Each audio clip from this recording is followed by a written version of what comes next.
Hi everyone, my name is Perla Havate and I would like to welcome you to our new podcast series called Building Bridges, Traditional Cultural Wisdom for Community Peace.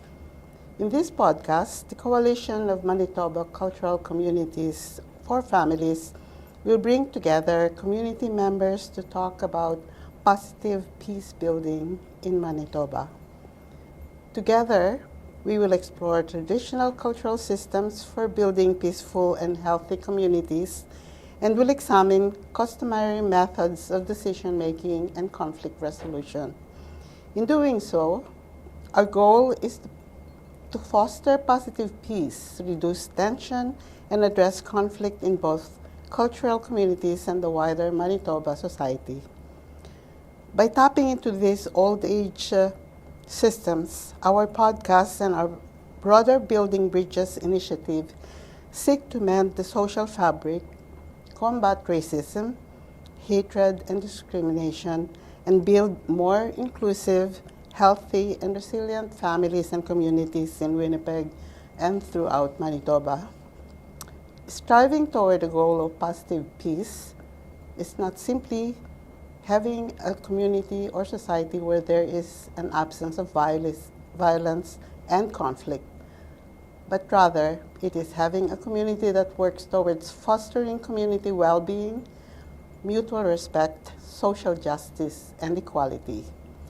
So today we are very pleased to welcome Chooks Ojidoh from Akomi. And to start with, can we ask you to please just say something about yourself? Okay, all right. Thank you for having me here. Okay. Like you said, I'm Chooks Ojidoh Yes. from the African Communities of Manitoba, Akomi. I am the Director of Community Programs. Right. I'm originally from Nigeria. Okay. I arrived Canada about 5 years ago, and I work and live in the community. And so back home, my experience was in nonprofit and community organizing, Okay. and I'm privileged to continue that work here. Thanks Okay. for having me. So it's so good to have you here. So to start with, can I ask you to please reflect on traditional ways in your home country on how you resolve conflicts? Yes, I mean, I come from a culture that is communal in the way we respond to issues, even including child upbringing. Mm-hmm. In my culture, we say that the child belongs to the community. It doesn't belong to just the nuclear family. Mm-hmm. And so even marriages are not done only by the couples. It's a marriage of families and not a marriage of two individuals. And so you find that in terms of conflict resolution, we have a community-based approach to conflict resolution. You have mentors, you have aunties, you have elders, and have people who have experience who help to mitigate crisis. Right. And so usually when there's crisis, you go to someone who is more experienced. It could be a family member. It could also be an elder. For us, an elder is someone who has more experience in that field. Okay. It's not just by age. If you're having marital problems and you have someone who's been married far longer than you, Okay. that person is considered to be An elder. Yes, an elder in the sense that they have wisdom to share. Okay. We also have a culture that is based on age in some of the areas, leadership. So you have council of elders. So we appreciate and respect wisdom. And so usually that's the first step we go to try to resolve conflicts. So conflicts are resolved in a communal manner, Okay. rather than by two individuals or by litigation or by, no, we first handle that within the family, within the larger community, and then it's only when it can be handled at that level that you can then try to use the justice system. But that's last resort in my culture. Yeah. Do you have any formal system to help you out with conflict resolution? Like, for instance, here in Canada, we do have our counselors that help you, or mediators and stuff like that? Yes, in communities we have different support groups that help in conflict resolution. We have Council of Elders, we have women's groups. Okay. Yeah, so even in the local communities, you have groups of women, elderly women, who help to resolve family conflicts. So when you have a conflict in the family, you know that there's a structure. And then if you don't, we have what we call family meetings. So if you're having a crisis or siblings are having, they call a family meeting, of the extended family, and they try to resolve that. If it can't be resolved, then they have a larger council of non-family members as well, who also mediate. And then we also have the Council of Chiefs. So if it's something that is broader, there's a major crisis, it's reported to a town council. It's a bigger, and the traditional ruler, like the king and chiefs, can come in. So it's a graded system of trying to handle it at the family level. If it can't be contained, it goes to the larger extended family. If it can't be handled, then it goes to the larger community level. So we have a system, and like I said, external agencies, government agencies are usually the last resort. Hardly do you have people who go to, because the people understand that in communities approach, it's about reconciliation, it's about trying to get a win-win for everyone. Right. But once you have gone to the judicial institutions, there's usually one winner. It's adversarial, harder, you're guilty, and all that. So that's really the approach, and that's why most people would rather deal with the problem internally than, because once it gets to that level, usually there's a breakdown and reconciliation is difficult. Okay. So coming from that background and going to Canada, how do you find that transition now with the way our society here in Canada deals with conflict? Yeah, I think that's one of the major challenges that newcomers face. When you come from a different culture and you're trying to settle in a new culture, right, it's still difficult for you to leave that old practice. And that's why you find that people from my culture hardly seek help when they need it, because that is not a culture of, like I said, having to deal with government institutions, the police, the agencies, the child welfare. It's not what we are used to. And so if you don't have that family cultural support you had back home, and you don't have the experience of interacting with the new system, you find that people often who need help don't get it, Right. And so for me, another thing is that those of us who are coming here are coming with a perception that this place is more peaceful. Okay, so you already come in, and so when you experience an incident or something that is not peaceful, you find yourself a bit affected more, impacted more, because you're not prepared to have that degree of maybe violence or lack of peace. And so that also affects how we respond and how people, and probably also back home we don't trust those institutions because we think they exist just for government and not for the benefit of the people. And so even when people here rightly should go to those authorities, there's a reluctance to go there because of lack of trust. Okay.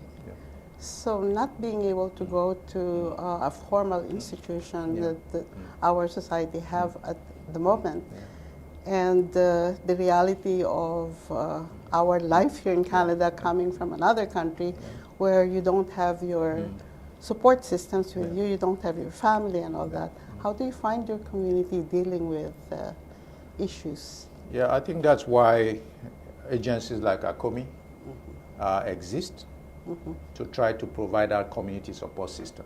That's good. Not at the scale that people use it, but at least to provide some community support for people who come in. And when you go to a new place, it's natural to look for something familiar as a starting to your integration. And so that's why we are encouraging a lot of ethnocultural communities to organize, to have that support base. And I would say that that's been increasing in the past few years because people realize that when I get to a new place, I need someone who has walked my way, who can guide me through the process. And so I think that those who came in earlier faced a greater challenge because they didn't have that, but most of the newcomers are having now to try to connect to their communities. And you can see a lot of the activities happening, especially during summer, a lot of celebrations, a lot of cultural activities is increasing because of the importance of having that community support network. So. You work with young people in your job at ACOMI. Yeah. Can you tell us something about the nature of your work? Yeah, I mean, ACOMI works with a lot of newcomers and immigrants, and we have programs targeted at different subpopulations because their challenges are different. You know, we work with seniors, we work with low-income families, and we work with youth and young people. Particularly young people because growing up anywhere, whether you are born here anywhere, is a challenge. I mean, adolescent period is a challenge. But coming from a new environment to a new culture, it adds to the pressure that a lot of the young people face. There's a struggle with cultural identity. There's struggle with racism. And sometimes race-based bullying. And I'll tell you, a personal experience. When my son came, and in his school, one day he came and said, "Daddy, they are not choosing me for a basketball game." I said, because the students pick who is going to be on the team. And I said, they said it's because I'm brown. So, he felt left out that, they wouldn't pick him because of, and so I had to let him know that, no, you're new. First, you need to also get the young people to recognize that in spite of obstacles, they have what it takes to overcome it. And also that even if it's the same culture, if you're new to a new school, people still have formed, those support systems already. And so you need to. So that underscores the need to educate young people, on how to deal with the challenges of growing up. And so what we try to do in our youth program, we have 3 components. One is mentorship, where we help with life skills, financial literacy, how to deal with the academic work, and leadership skills. And then the second component is the bursary and scholarship support. Because a lot of members of our community are low income, and so we try to provide opportunities and information about how they can access some scholarship and bursary to handle their academic pursuits. And then this last program is what we call the summer job program, where we engage between 3 to 5 young people for the summer and give them work experience. So they work at organization for 8 to 10 weeks, and they are paid, and to give young people an office work experience, and also to open their mind to the work that we are doing in terms of volunteerism and community work. So the youth program is actually titled All That Kids Can Be, which is empowering young people with all the information, skills they need to achieve their full potentials. Thank you. Your community is doing a lot of things to help out our young people, and usually with the help that's given to them, it's a good start that paves the way for their integration to the schools.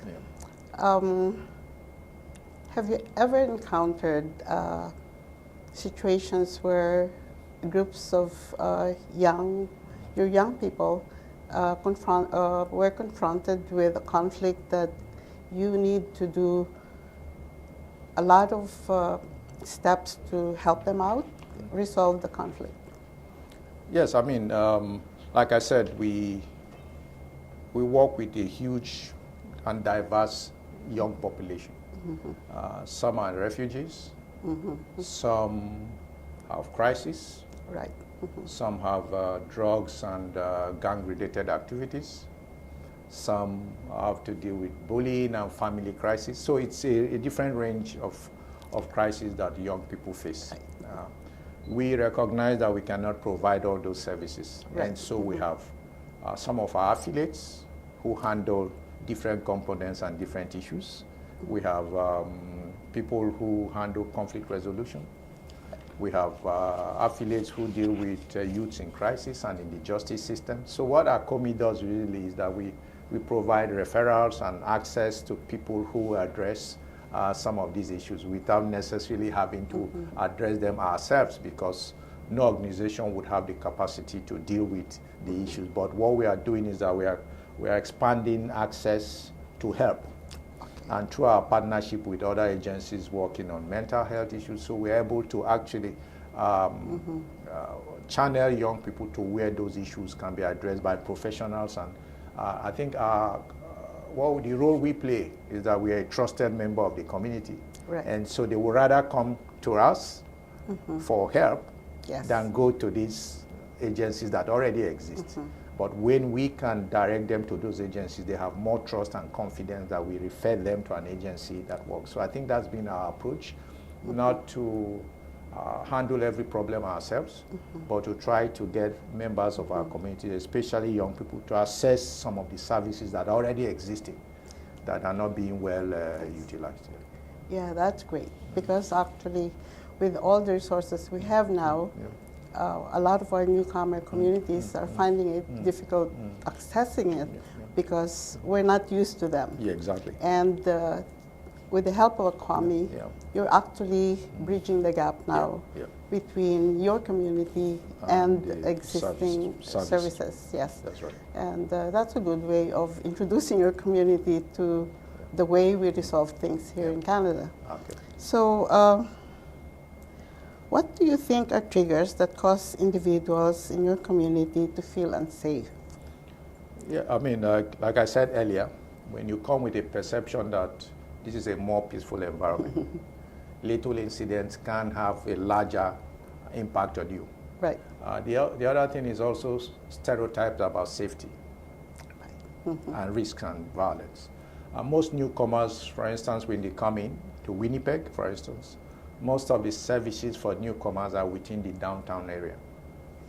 And even in those services, you're made as you, there is already in your mind that this is not a safe environment. Yeah. You know, so, and that, therefore, if you see an incident that naturally would happen anywhere else, it has a larger danger for you, because in your mind already, So, like I said, when we came with my son, we had to go to take buses at bus shelters, and so to see people lying, to see needles and syringes, and to see it also escalates already in your mind that you've been told that this is an unsafe environment, and that also ensures that sometimes the incidents are, I wouldn't say exaggerated, but you have a heightened sense of unsafety already, because in your mind you have already been socialized to think that that environment is unsafe.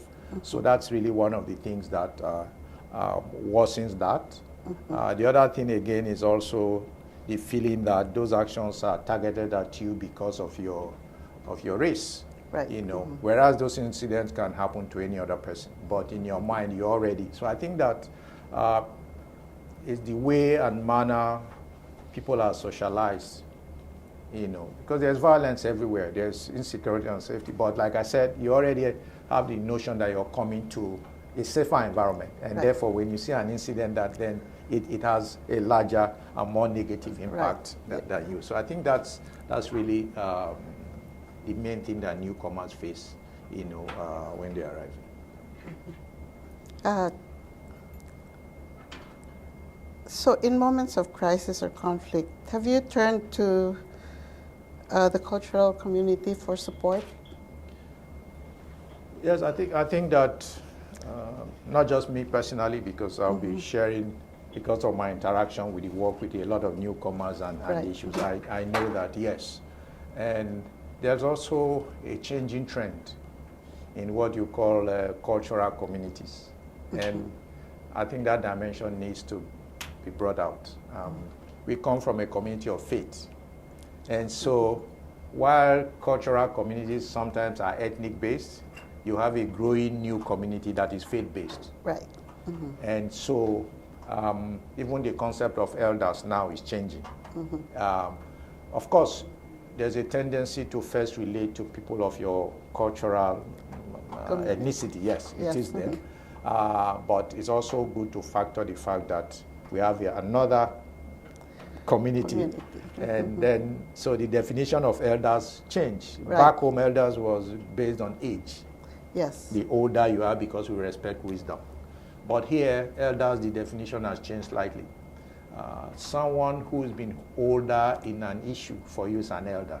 For instance, if you're a newcomer and someone has lived here for 20 years, whether you're older than them or not, you consider them to be an elder, more knowledgeable, and therefore you can consult them. Right. Same thing with family and marriage. When someone has been married longer, there's that feeling that that person has more experience, irrespective of whether they are older than you. And of course, because we respect age and elders, we normally would go to someone older. So of course, we do consult the cultural communities, but like I said, it's not as closely knit as it used to be back home. But I think that usually you have family, friends, you have people who welcome you from, we tend to go to our cultural communities to sound them out when we have issues. But like I said, there's also a new entrance of people who approach the pastors or the imams to settle, some of the crises. So that would be my assessment. I think you're actually raising a good point there, because being here in Canada, we live in a multicultural society, and there's so many things that we can derive from the different people we deal with. And you're pointing out that we do evolve also as communities, not just, pretty much limited to your own family and your community. It's expanded to a point where you find resources also in the wider community. Yes. Sounds really good. So what aspects of your community's traditional ways have been most effective in providing security and peace here in Manitoba? Well, I think that it goes back to my first comment about being communal in terms of back home we say we are each other's brother's keeper, meaning that you don't wait until it affects someone you know or someone who is close to the family, but once you see a newcomer like yourself or someone who's been there, you'd have that responsibility to guide them to settle in faster. And so you find that it's easy for an elderly person to walk up to a newcomer and guide them, even as simple as crossing the road. Newcomers who have not experienced the weather, so I think that that communal approach is something that is traditional, that we look out for someone who needs support, and we provide that support. There's also a lot of group assistance. And what I mean by group assistance is that when you see a young person or a woman who is finding it difficult to settle in, you find that usually a group of men or a group of women can come together and to say, hey, that newcomer needs food. Can we gather? So there's a lot of that communal support system to help, not just in crisis alone, but to help someone settle in faster. So I think that is something that needs to be strengthened and also needs to be acknowledged and appreciated, because a lot is happening unnoticed. So there's a lot of this happening in different communities of a group of people coming together to help without necessarily letting other people know. But because and it's seen as their responsibility to do so. It's not contrived, it's what we are used to, that you're not comfortable eating when you can see another person hungry. So I think and that's the same thing to deal even with conflicts and peace. That you're not comfortable with your family having crisis, even if yours is peaceful. So people would go out of their way to actually, don't wait to be invited to come to mediate, because I think that's really the difference, that in the structured environment, you need to go to someone and say, I need support, I need help. in our own culture, people see you Exactly. need help, they will come and offer the help. It's for you to say maybe, no, I'm not okay. And that's really why a lot of those who have problems don't reach out because, they are used to people knowing there's crisis and coming to them. Right. Yeah, but this is a system where you're expected to reach out, to other people. So I think that is still happening. Okay. But it's happening on a small scale in different little communities, and it needs to be acknowledged and also made public so that more people can also benefit from those structures. Yeah, thank you for pointing that out, because coming from a community as well who immigrated here probably longer than your community, but that's the way we survive. Yeah. Actually to a point where sometimes we resolve things on our own without resorting to government. Yeah. Yeah. Because we have our ways of dealing with it. Yes. This community approach is something that is worth sharing with everyone. Yeah. As a good way of coping. So how do you think your community moved from experiencing, these uncertainties to fostering peace? Can you give some examples of how the process unfolded through lived experiences? Yeah, I think that prevention, it's a common slang that for us prevention is better than cure. Which means that rather than wait for crisis to escalate, you try to prevent. And so that's why there's a lot of emphasis on personal and inner peace. Peace in the community, not just about violence, but about having inner peace. And so even the education programs we run for young people, the first part has to do with self-awareness, self-esteem, and because those are the things that help you to cope with some crisis and conflict. So it's beginning to teach people the value of inner peace. If you have peace as an individual, then you are likely to have peace in your family. And if you have peace in all the families, then the community is peaceful. So it still goes back to the family and to the individual, It also has to do with how to educate newcomers about the change in dynamics and the change in how gender roles and issues like that. We come from a culture that is patriarchal, okay? And then you come to an environment where you have the dynamics will change. The roles that men and women changes. And so you find out if it's not well managed, it leads to anxiety and conflict. It leads to, so we also recognize that a lot of the newcomers are coming from high positions in their countries, well experienced, and here they have to start at the level. So sometimes there's a lot of anxiety, there's a lot of loneliness, there's a lot of depression, there's a lot of, so it's educating them, and that's why experience sharing and storytelling helps from those who've been here earlier to let you know how they walk through their process. And I think that's what's happening at that community level. That usually when a newcomer comes, we spend first 1 to 2 hours recounting how it was for us and what we're able to overcome. So that helps them to realize that what they are going through is just a process, but those who don't have this opportunity, you find that a lot of them end up becoming aggressive, becoming depressed, and end up having some mental health challenges. And because they come from a culture that doesn't share that, it also adds to that. So it's about trying to build personal peace and to let people know that it's a process. You have to go through challenges, but you need to have peace in your heart, peace in your family, and then that goes to the larger community. So I think that's really the approach that we use in the cultural communities to try to not to wait until crisis happens, but to prepare people to be able to deal with challenges and deal with it in a way and manner that does not lead to larger conflicts.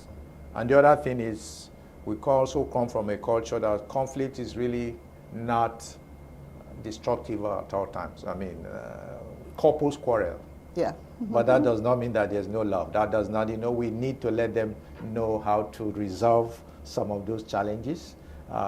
Siblings quarrel, that shouldn't lead to, it's when people understand that, so you can have conflict at home. So if you face conflict at your workplace, you don't take that as the fact that you're being victimized, but you also understand that it's probably due to miscommunication, not understanding each other, the different perceptions people have. And so that's really our approach, that we use prevention is better than cure approach. We try to prevent crisis, but deal with conflict before it turns into, and prepare people to know that some of the things we think are conflicts are just sometimes little misunderstanding that an apology can settle. So I think those are some of the wisdom that is passed from those who've been here and who have gone through it to the younger ones, and it helps them to be calm and to appreciate themselves better. If only everyone can do that and have peace in themselves first, so that we can spread peace. Yes, I think because we focus so much on external violence, and that we forget the importance of inner peace. You can't give what you don't have. If you're not at peace with yourself, it will be difficult for you to be at peace with someone else. We say in my place that if you buy a new shoe and there's stone in it, you can't walk well, you can't be comfortable. So when somebody is already agitated, has an issue at home, sometimes it reflects on how they deal with people in the workplace, because they are troubled already. They are dealing with. So it's the importance of inner peace, and let people know that inner peace is not because you don't have challenges. It's your perception of how to deal with it. In the training I run for young people, I'll tell them that it's not what happens to you, it's how you respond to it. You can slap 10 people, but 10 people will not react the same way, even though it's the same slap. Some would be shocked, some might attack you back, but so there's really, we've placed emphasis on the reasons to say, oh, I'm aggressive because this happened to me. It's not just that. It's about how you respond and your view of life that allows you to cope. It's about resilience and the fact that you can have challenge, but that should not make you react in such a way. So it's about really, I think we've not focused on the individual. We focus more of that is something someone else does to you or somebody, So I think, so for us, it's about going back and start talking about the individual, about resilience, about, you're going to meet challenges, you're going to face racism, but should that make you? No, we need to let them know, yes, you can deal with it. Sometimes you don't have to be angry. The person who you think has a racist probably needs more education, because it's on the basis of what they've been socialized to think of you and your race and all that. So sometimes that's why some of these cross-cultural interactions help promote, and that's why it helps that it changes people's perception of what and who they think you are and who you should be. So I've had that experience of racism across, because I've traveled a lot in my work, and I've gone to places, including religious places, where no one will sit by me because, But at the end, I have no anger. It's them that I think needs to understand that they are the ones who are losing out, And so we all have biases, we all have, but I think that's why cross-cultural interactions help, and then stereotyping needs to be reduced. We need to be able to tell history, and that's why ACOMI, for instance,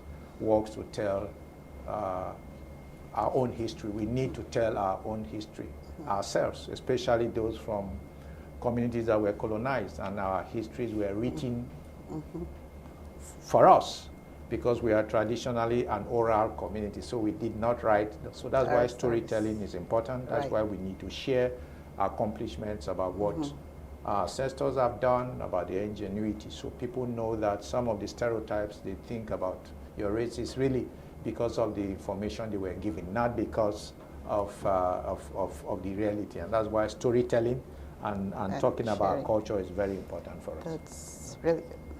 That's why we're doing this as well. Yes, exactly. Yeah. One last question.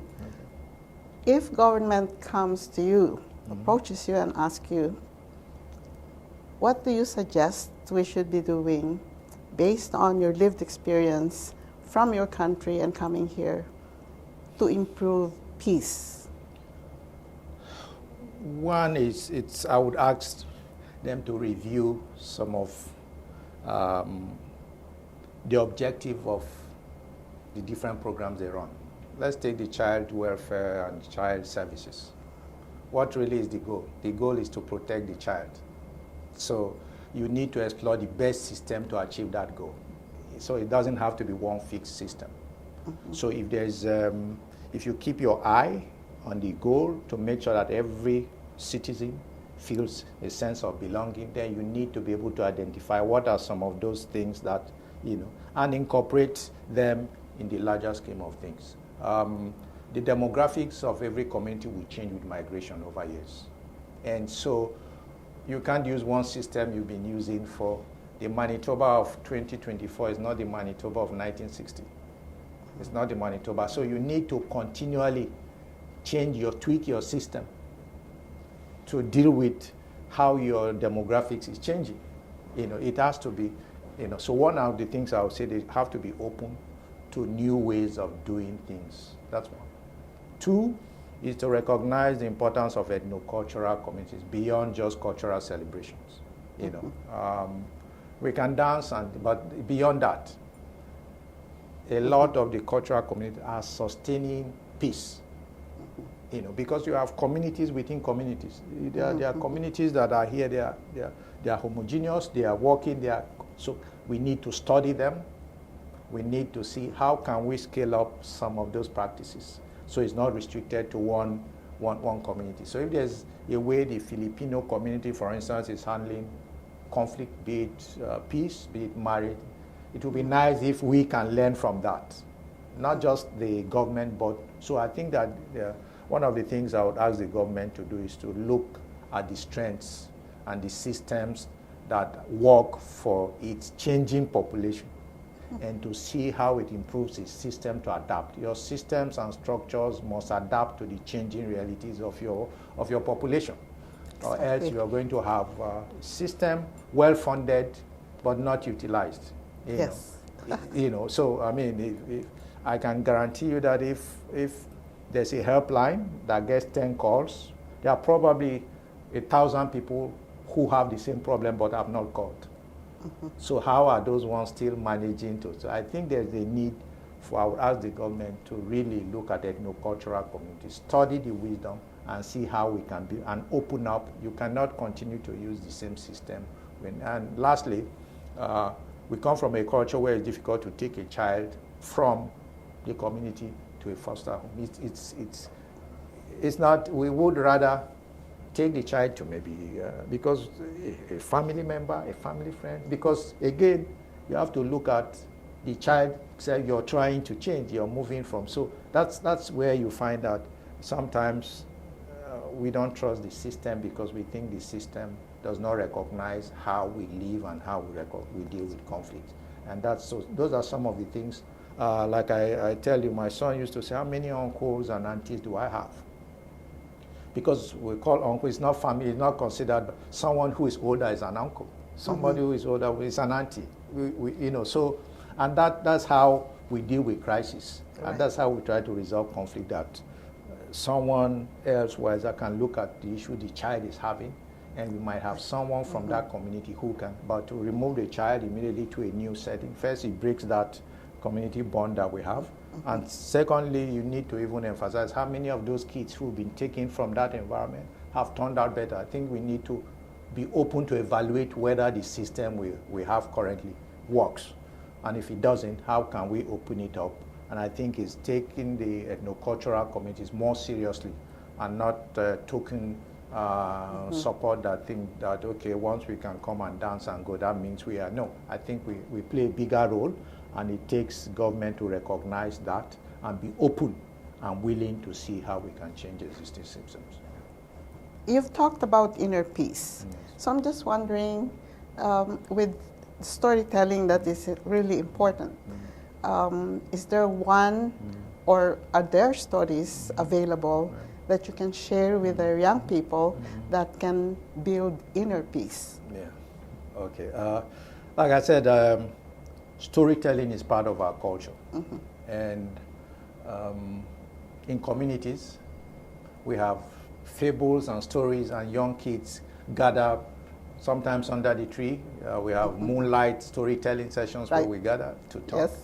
And we have stories, especially using the tortoise as the symbol. The tortoise is seen as a wise and smart animal who has wisdom. And it's used to tell different areas, because inner peace, there are different areas. One can be contentment with what you have, helps you to deal with inner peace. One is the fact that it's not the fastest that wins the race. So we have a story about the tortoise and the hare and the rabbit and the race, and how the slow tortoise ends up winning, because they are consistent, they are slow, but they keep going. We have stories about choosing friends.